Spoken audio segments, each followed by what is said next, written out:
From EZK Studios in Eddyville, Kentucky, it's time for an EZK show. Tonight we break down, it's a new segment of the show called TV Talk. We'll talk about shows that neither of us watches.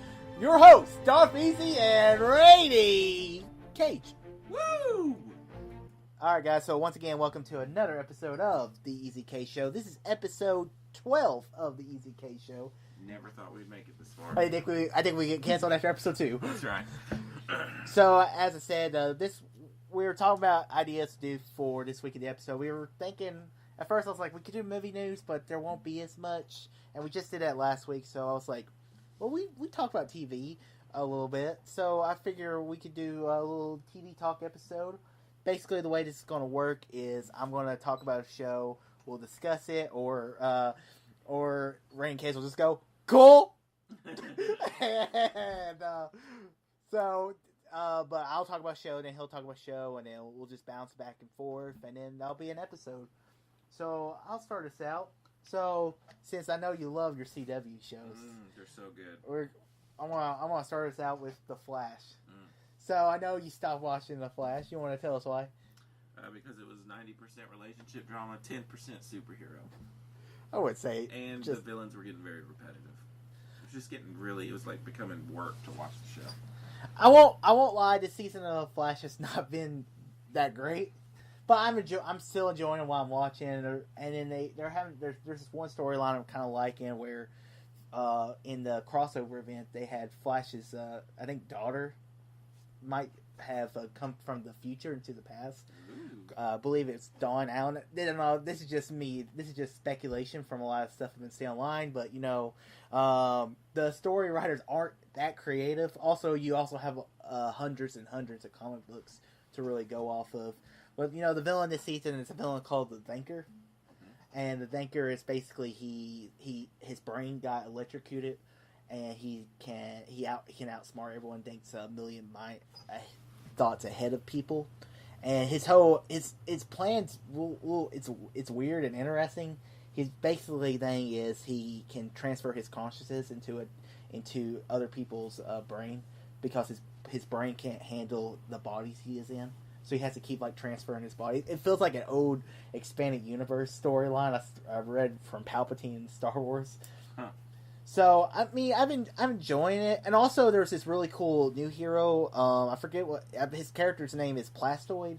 It's basically he's like Mr. Fantastic, and and the guy who plays him is pretty cool. So I'm enjoying the season of The Flash. Well, that is cool. See, I told you. All right, your move. I'm going to talk about Survivor. Oh, I got the guy. Oh, every night. A little Ghost Island. I'll talk about Survivor sometimes, how it's one of the best shows on TV. Reality shows on TV. Then sometimes it's the worst. Like this past episode, I'm not going to go into spoilers because he's a little behind anyway. I haven't started.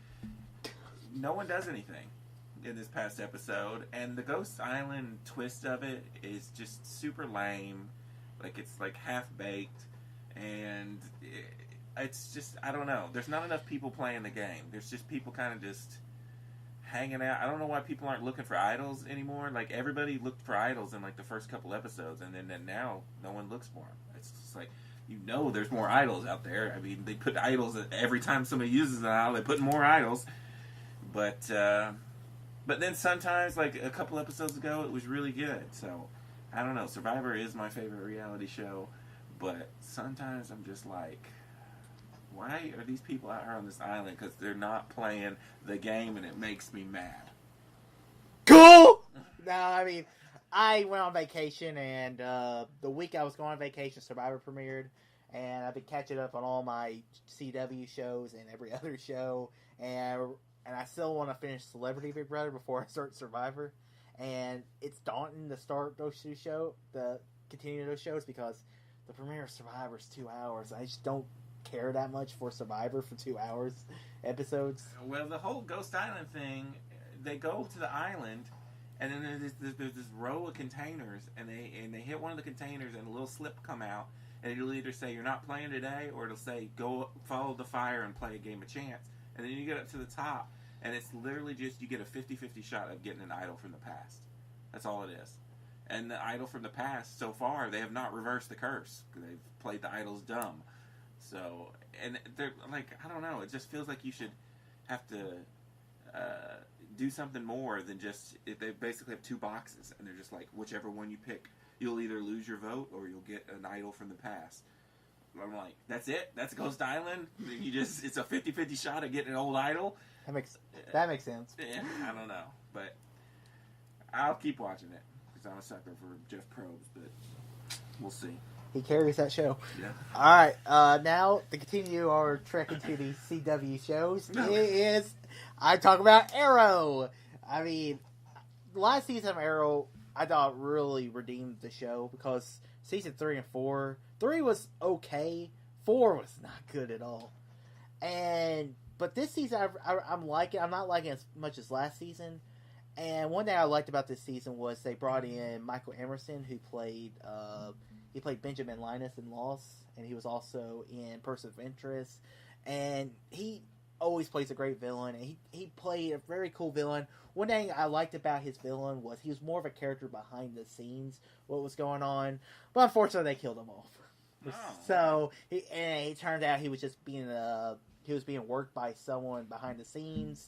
There's also drama going on with Oliver and his team, where he kind of portrayed 3 members of the team, the new Black Canary and Wild Dog and all that stuff. And it's interesting stuff. I enjoy Arrow. I mean, this is the show that started really our big superhero craze on the TV side of it. What season are we on now on the Arrow? 6. Oh. I mean, who thought Arrow would go past season 1?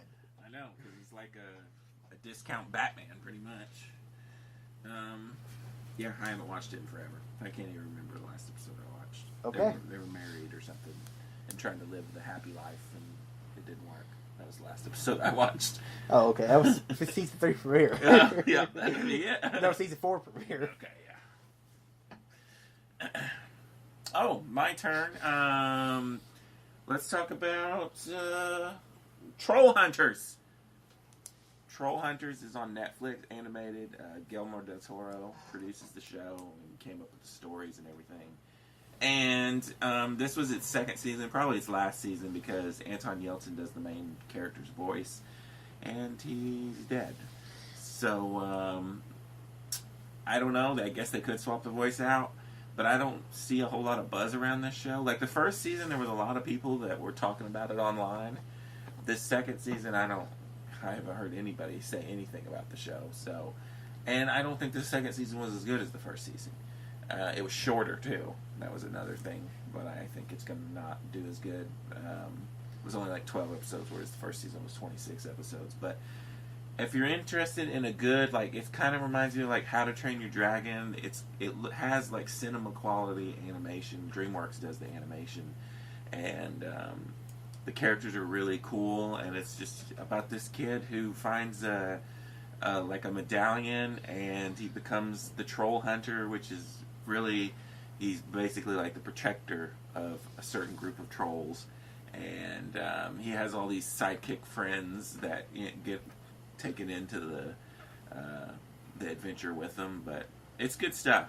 I think you would like it. When I first watched it, it had that like first season of Avatar feeling to it, where I was like, I don't know about this show. But once you're like 4 or 5 episodes in, we fell in love with it. So I don't ever see myself watching that show, to be perfectly honest. it's pretty dang good. If it gets to season 3, I'll be surprised. But I mean, I don't think Anton Yelchin dying's really going to hurt it.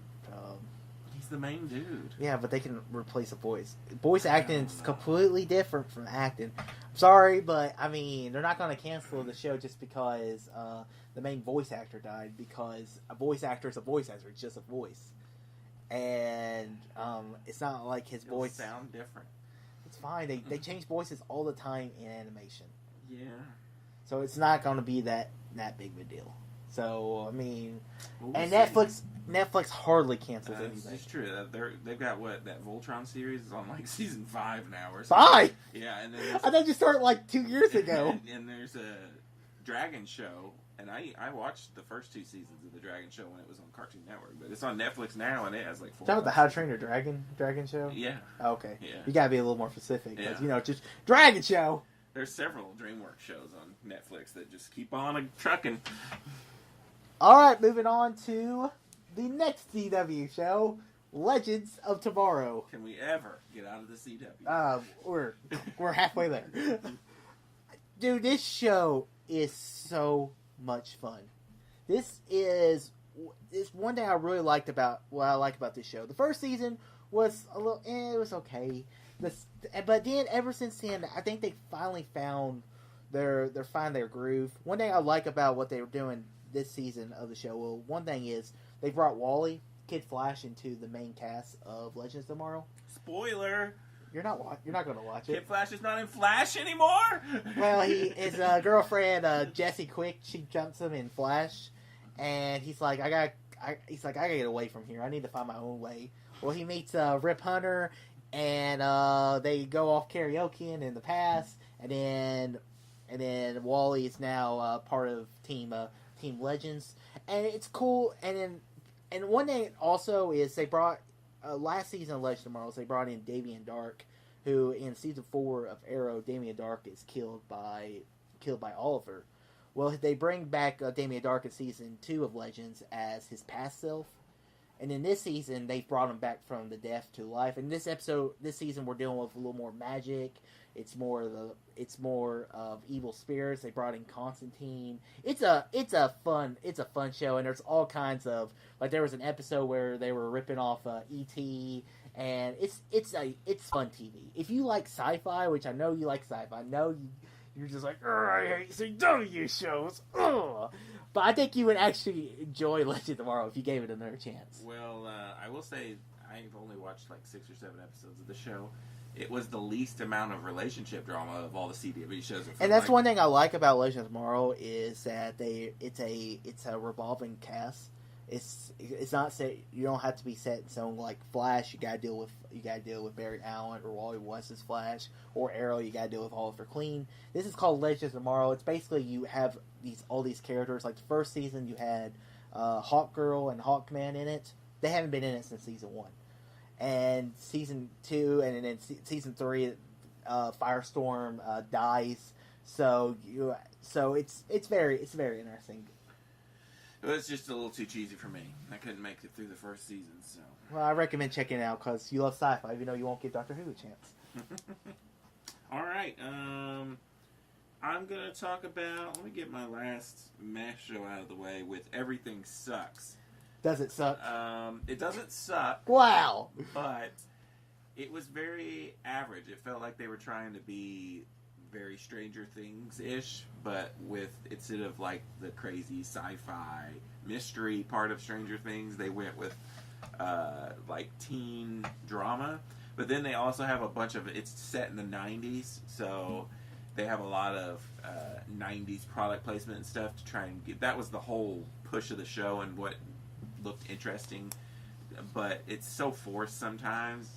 It's literally just, it felt like the Emoji Movie in TV form sometimes, when they were just like, oh, look at this cool 90s thing that you remember. But some of the characters were halfway decent, and you did kind of bond with them, and there were certain scenes in the show that reminded me of my childhood in the 90s. So if we do get another season, I'll definitely watch it. It was just very average. It wasn't as good as I thought it could have been. But it's okay.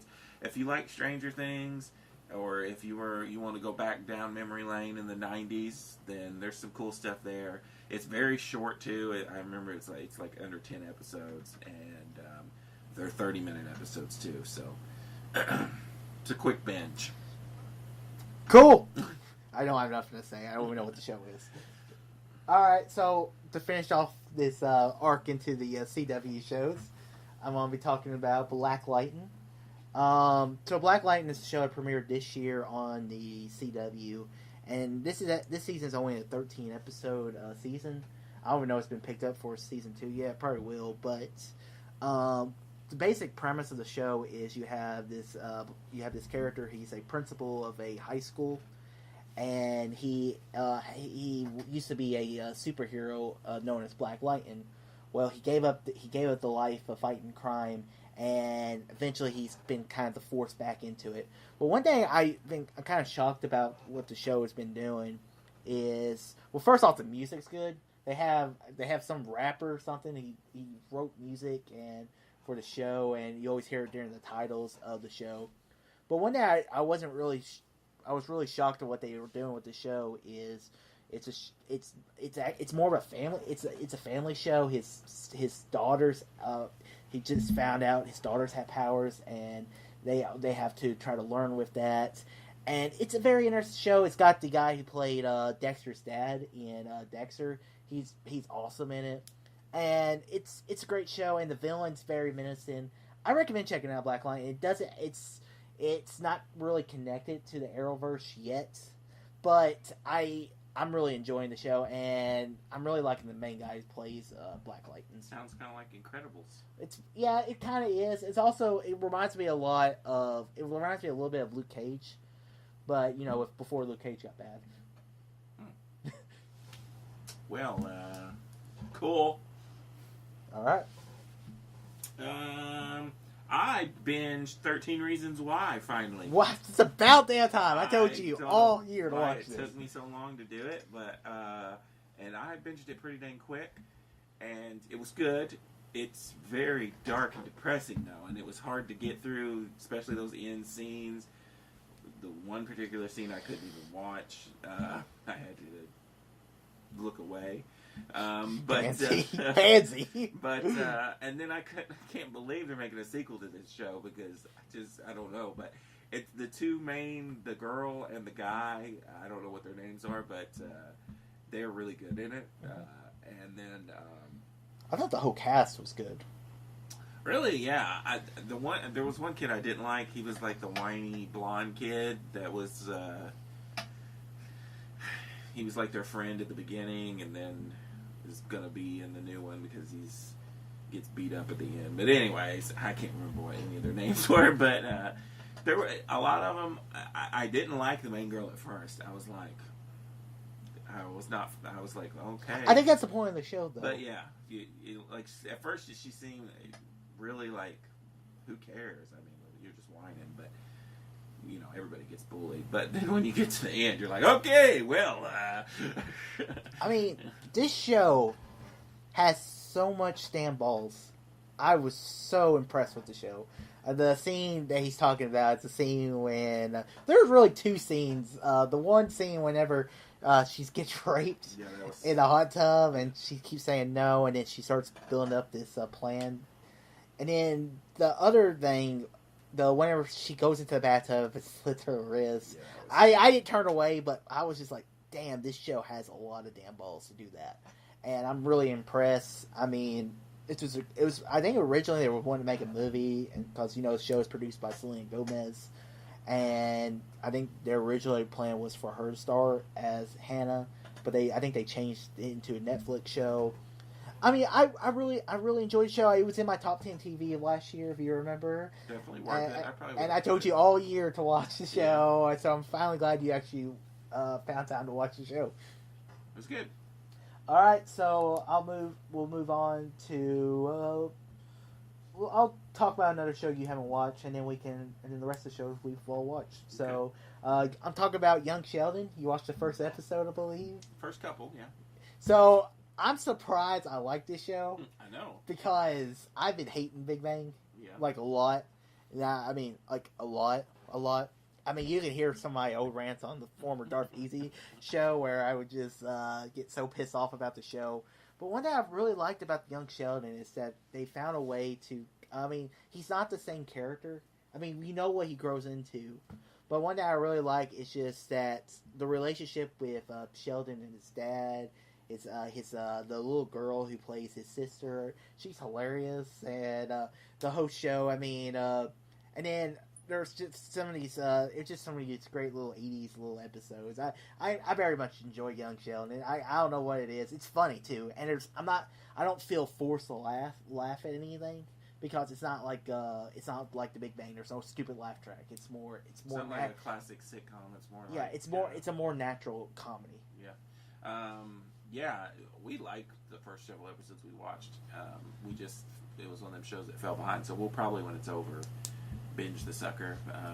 Binge the sucker. Binge it. But yeah, I liked it. Now, does Sheldon, he voices over every episode, right? Mm-hmm. Okay. He's one of the main producers around it, so Makes sense. Cool. What do I got left? Big Bang Theory? sure. Yeah. Big Bang Theory has had a few. I think 2 weeks ago, the Big Bang. The pregnant episode, Yeah. that was hilarious. Yeah. The funniest thing was Sheldon playing the Battle for Africa. Oh yeah. that was just great. The Sheldon. most complicated board game of all time. I kind of wanted to play it. Be honest with you. Yeah, Big Bang's one of them shows. I watch it, every week when it comes out.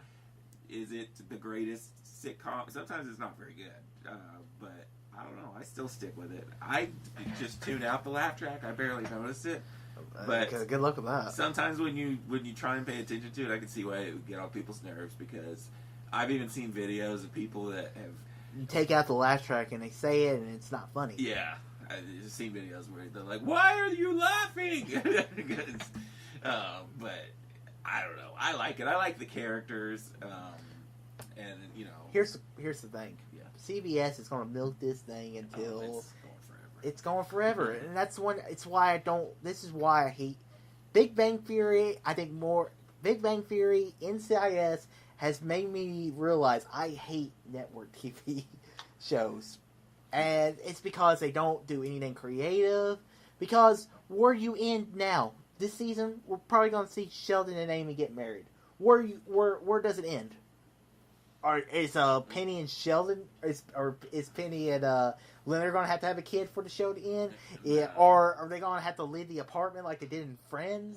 I mean, how does this freaking show end? I mean, theoretically, it could never end because it's just. Then we're going to see 10 or 12-year-old. We're going to see 10 or 12-year-old. Freaking Sheldon's kid, and they're all like, "You guys to the comic book store," and Stuart. I guess we gotta wait for Stuart to find love. I mean, this show's never gonna end. Raj still hasn't found love. Who cares about Raj? Yeah, I don't know. I still like it. All right, so let's move on to shows we've actually watched together. Sweet. Star Trek Discovery. Woo! So, the first episode of Star Trek Discovery was god awful. Like, it was terrible. It felt weird.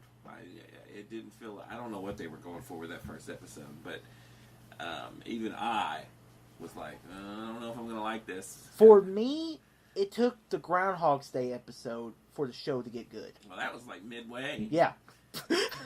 Like, it was watchable TV. I was like, I could drop this any day, and this could be the next Supergirl. And no way. And then that Groundhog's Day episode, it kind of brought some humanity to Michael Burnham's character. Because I didn't like her up until that episode, and then I was starting to like her. I like her. I liked it way earlier than you. Everybody was hating on it at the beginning. People still hate on it a lot because it's not old Star Trek, which drives me crazy. But I like it. It's a good mix of classic Star Trek and the new Star Trek. It's got interesting characters, and I will give them one of the main complaints is you don't really get to know any of the crew except for Burnham, Tilly, and the evil captain. That's pretty much it. Also, but you also have the guy got assaulted by Kevin Spacey. So yeah, and then his story. I mean his about him. And he's good. He's one of the best characters. I forget. Yeah, I know who you're talking about. The science. But the thing I loved about the show was what's his name? The captain. Because he's great at playing villains. Because he voiced the Inquisitor in the first season of Star Wars Rebels, and he also played Lucius Malfoy, the father of Draco in the Harry Potter series. the thing I loved about the show is when they went to the mirror universe, and you had basically the Nazi Federation. Yep. And I thought the Terran Empire. I thought that was really, really cool. I know. I wish we had spent more time there. Really. And then I felt like the season. I thought it could have ended with that when I get back to their main universe, and it's like the Klingons have won, and then that could have been the end. Yeah, but it does feel like they rushed those last 2 episodes to kind of tie everything up in a neat little. I mean, I would like to see next season for them to do more Star Trek-y, more stuff with them actually going on like a big mission. And in that ending, whenever you see the Enterprise, awesome. you hear the Enterprise's theme. You hear Captain Pike's, because you know the original pilot for the original series, Pike was the captain. We saw that in the new Star Trek movies. Yep. So I'm interested to see what they do with this show. Me too. I'll be interested to see if Spock's part of the on the Enterprise, because he was in the new movie. He was the science officer. And he was. I wonder if they would even go as far as to go get what's his name from Heroes fame. Zachary Quinto. Yeah, because what is he doing besides Star Trek movies? So why not bring him in? Oh, he's doing a lot of stuff. What have you seen him in? He had that show on NBC called The Slap. I remember that. That lasted like a week. All right, let's move on to let's do Jessica Jones. We'll stay Star Wars for last. Jessica Jones. I haven't finished it yet. Where are you No at? spoilers.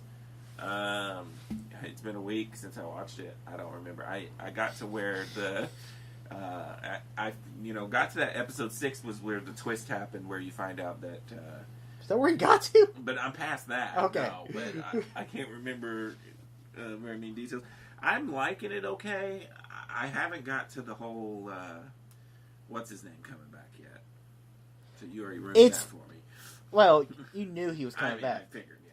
I just told you what episode he was coming back in, which isn't a spoiler. I mean, I liked it okay, but I think it really reinforces that the first season, what made it so great was the dude, David the villain. Tennant. Yeah, David Tennant. The villain- Doctor Who. That villain was cool. Kilgrave. No. Yeah. Kilgrave. Kilgrave. Yeah. But I really like Christine Ritter, or whatever her name is, Jessica Jones. She's just, I like her character, her drunken sassiness, and she's smoking hot. I would watch, even if they were this average so far, I would watch several more seasons of this before I leave it. I like the whole noir detective thing we got going on this season. I like it too, but my problem, I have a few problems. I gotta be careful because I don't want to spoil anything. Yeah. I hate what they did with Trish's character this season. Yeah, I've seen some of it. She started sucking the inhaler stuff, and she's basically an addict. I mean, you've seen that. Yeah. So I saw the flashback scenes. The flashback. I mean, that's basically her character throughout the end of the season. Yeah. And my main problem with the show was there really felt like there was no antagonist for the show. It just felt. I talked about a guy at work. It felt like there's really no bad guy really at the show. It's just opposing forces, and it felt really lazy story writing to me. For me, so far, my biggest thing, it seems cheap. It seems like they just are not putting a whole lot of money into Jessica Jones for some reason. Well, I mean, you don't have to do that much money-wise because Jessica's a detective. Even in the first season, she didn't fight much. So you don't have to make... it's not Daredevil. Yeah, it's not Daredevil, it's not Iron Fist. Yeah. Those two are known for fighting. Punisher's known for shooting people. You're gonna have a higher budget for those shows. For Jessica Jones, you really don't have to do that much. I think that's just coming off a Punisher that was just full throttle action almost every other episode, and this one is just slow, which I appreciate it slow. I mean, I watch a lot of slow movies anymore, and yeah, I'm curious because they're talking about they're not going to do another season of Defenders, and I'm a little disappointed by that. But because I thought that first season of Defenders, I liked it when I first watched it, but the more and more I think about it, I think it's really not that good. Well, I mean, I guess we'll just have to wait and see what all this goes down with the whole Disney-Fox merger, too, so... Yep. Alright, let's end this up with Star Wars Rebels. You have finished that. You finished it before me. That is true. I'm more of a diehard Star Wars fan than you. We've pointed this out many times. Even though I've had Star Wars Rebels in my top 10 every year. That's true. I won't argue with you there. The Rebels as a whole, I think, is not as good as Clone Wars. And it's got a lot of filler, especially season... Let's be honest with ourselves. Clone Wars had a lot of filler, It did too. And I'm just thinking about the last You're several just- seasons of Clone Wars and not all the other... Because I've watched Clone Wars like 3 times, probably, all together. And you probably watched it, what, once, maybe? Yeah, I watched it all the way through once. Now, I watched the beginning seasons twice. But, you know, once I finally sat down before Force Awakens, I watched it through. But the finale was amazing. The finale was amazing. Really, the last... I have some half problems. of the I do season- have some problems with the finale, but we can talk about that in a minute. Okay. I think the last half of the last season was really good. And there was no filler. The first half of the first season, there was 1 or 2 episodes that I thought was... I love the Mandalore stuff. I mean, Yeah, we saw the first yeah, episode at Star Wars Celebration, and because I love Mandalore, I love all the history around Mandalore that you saw. That's what I loved about Clone Wars. We got to explore more of that, and also some of the stuff I remember from the expanded universe. I mean, Mandalore is such an interesting planet and history in the Star Wars universe. And what's the main chick's name? Sabine. Sabine, yeah. Which, for the longest time, I thought was... Satine. Yeah. Satine was Obi-Wan's former lover. Yeah. Well, I thought she was like Satine's daughter or something, that they were trying to tie it in there. But I like the idea of a Ahsoka, Satine, or Sabine team up. I did it again. To go find... Ezra? Ezra, yeah. Almost said Kanan. No, Kane's dead. That's right. They Kane- killed Kane off the beginning of after the mid-season That was- finale. That was... I knew... I love that. I knew he was died. I knew he died too. Because he shaved his head. It was like Yeah. dead man walking. I mean, it was a... I thought that it was this... Apparently, when Han Solo went on that bridge with... I was like, well, he's dead. And... When he holds him back, the shot, everything, I was just like, this is amazing. Now, the thing I never knew I wanted in Star Wars was time travel. Dude, that episode was cool. Because here's my thing with Star Wars is I don't view Star Wars as sci-fi. I view Star Wars more science fantasy. I feel it's more, the history, the ancient religions. That feels more fantasy, like Lord of the Rings. Mm-hmm. When you introduce sci-fi, when you introduce time travel, it makes it like Back to the Future, Terminator into my Star Wars. And one day I watched a video on YouTube where it was whenever Ezra's on that bridge, and it pulls in clips from all the Star Wars movies and the TV series, and like you can hear stuff from Force Awakens, you hear stuff from... Did you see? I pulled up a thing that gives you exactly Yeah. everything. Yeah, Mhm. which is awesome. Yeah, and I mean that's some really cool stuff. And then it was awesome hearing Ian McDermott come back as Palpatine, Ezra Bridger. I'll tell you what. Was it the last episode or the next last episode where he's trying to trick Ezra into opening the thing for him, and then when the what's this thing's called, when you could see Palpatine, and then he was shifting into the He was playing good old Senator Palpatine that we saw in episode 1. Because Palpatine in episode 2, he's like, I love democracy, and I will promise I will return this power until Mace Windu tries to kill me. It's cool. What else didn't you like about it? Okay, keeping Ezra alive. Okay, and then space whales. That is hilarious. Yeah. They brought space whales into it. You would think I wouldn't like that, but I kind of like how they did it. Because it brings all the stuff that was Yeah. like Don Can't, all the filler stuff, he brought it into whole. He made So, it not so... like Sabine's pointless. best friend, she was helping him out. The clones were helping him out. Wolf and the wolves. Yeah. I mean, there was so much stuff to like. I'm not crazy about trapping Thrawn, but it does make sense. Well, that way they have a chance to bring him back. if Yeah, they I want mean to. that makes sense because if Thrawn was fighting alongside the Emperor, I don't think the Empire would have lost. And I will give you this. One thing I always said about Thrawn, I was always like, because I never read any of the books or anything, and I was kind of like, Thrawn doesn't seem that impressive to me.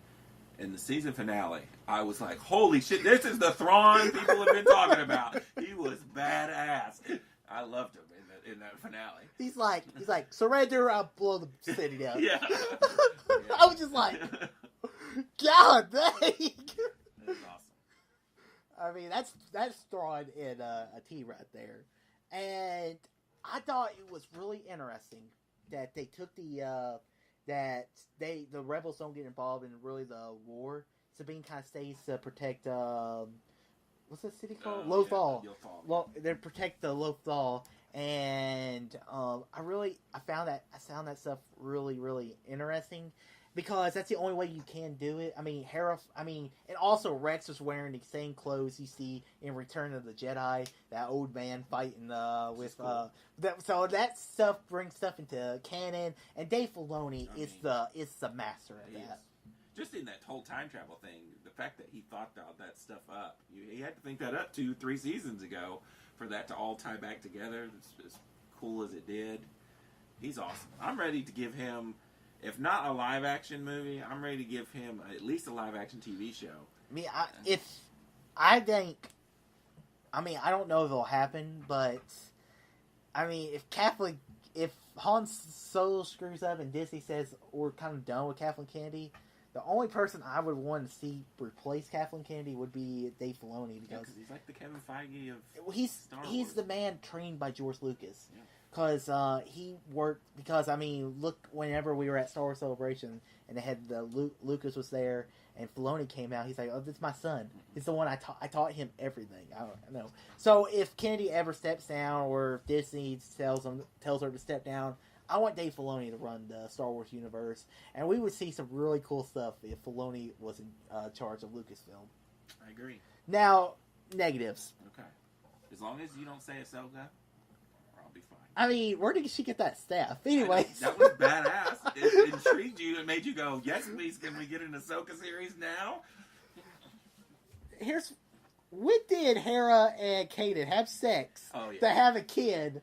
And I was just like, okay, whatever. That did feel like completely out of left field. Like, you never know. Maybe they were banging right before he dies. I mean, I don't know. I mean, there was always sexual tension from, like, Star Wars: A New Dawn when Hera and Kanan met each other, and I mean, could they have used each other for sex? I mean, this is a rebellion after all. Because right before he dies, they finally are like, "Yes, we love each other." So does that mean they were just banging just for fun? Yeah, before that they were Star Wars friends with benefits, I guess. And then, I mean, there's so much stuff to talk about. I mean, with the show, but I mean, I enjoy the finale. I do think I don't really want a show where they try to find Ezra. I mean, I wouldn't mind seeing Ahsoka in a future Star Wars show, and Filoni had that plan all time to keep Ahsoka alive the way he did. That's crazy. That's in hell. I mean, that's great storytelling, and that's one thing I really enjoyed about it. And then to bring Sabine, which Sabine I've always felt was very underused in Star Wars Rebels. And I'm curious what they'll do with the next show. Is the next show them trying to find Ezra? I think that would be cool. And plus, you could bring back Thrawn. Because I mean, he's with Ezra somewhere in the middle of nowhere. I mean, you could, but you never know. I mean, not necessarily though, because they could get separated, and all these things could happen. I mean, will Ezra show up the same age? Maybe it just it completely takes him to the future. Who knows? Really, what would happen? I'm guessing we're going to get, this is my guess, we're going to get a new animated series on the Disney streaming service, and it's going to be what they teased at the end of Rebels. I would rather see some, I mean, I wouldn't mind seeing, like, Mark Hamill come in to voice a Luke Skywalker series set between 6 and 7, but if with the building of the New Republic. This is going to be set between 6 and 7, so we could have random cool characters jump in and out, but then the main storyline be... Yeah, Ahsoka. But I mean, I don't know where you go in a storyline with 6 or 7 because we really don't know much. We know the Empire has kind of gone into hiding. The Star Wars bloodline. We see some of the senators are trying to rebuild the Empire under the First Order. So we have to. What Rebels did was one thing we've always wanted to know is how does the rebellion get started? We got that answer. Mon Mothma was the George Washington, and we saw the rebellion it's found in. We've seen all we really need to see of the rebellion. I want to see the building of the New Republic. That's what I want to see of it all. I agree, and that would make the new movies better, I think, too. And I want to see the movies connect themselves to Rebels. I mean, or to this canon, because I mean we've seen little stuff, but the movies don't really recognize it. Like the one girl, Laura Dern's character in Rebels, and I mean the Last Jedi. I mean, she was a childhood friend of Leia. Did she know that? Probably not. I mean, that's another Kathleen Kennedy thing. I don't think she cares about anything but the movies. These other characters don't know. I mean, Saw Gerrera was from Clone Wars originally, so they've done little things. Yeah. The same characters, but they don't know their history. I would lose my freaking mind if Ahsoka was in a live action movie. So I don't. I would like a animated movie of Ahsoka. I don't want to see her because I think a lot of it's the voice work of Ahsoka. Yeah, and if we get a book that ties the end of Rebels to whatever this new series may be, I would love that too. Mm-hmm. And then, who knows? We're running out of time. We got 3 minutes. So, like I said, it was good. It was a good finale. It was a good show. I mean, I'm glad Dave Filoni actually got to finish his show. Yep, I agree. All right, guys, that ends episode 12. This is the longest episode we've ever done. That's what happens when we start talking about Star Wars. That's right. So, guys, till next week, peace out.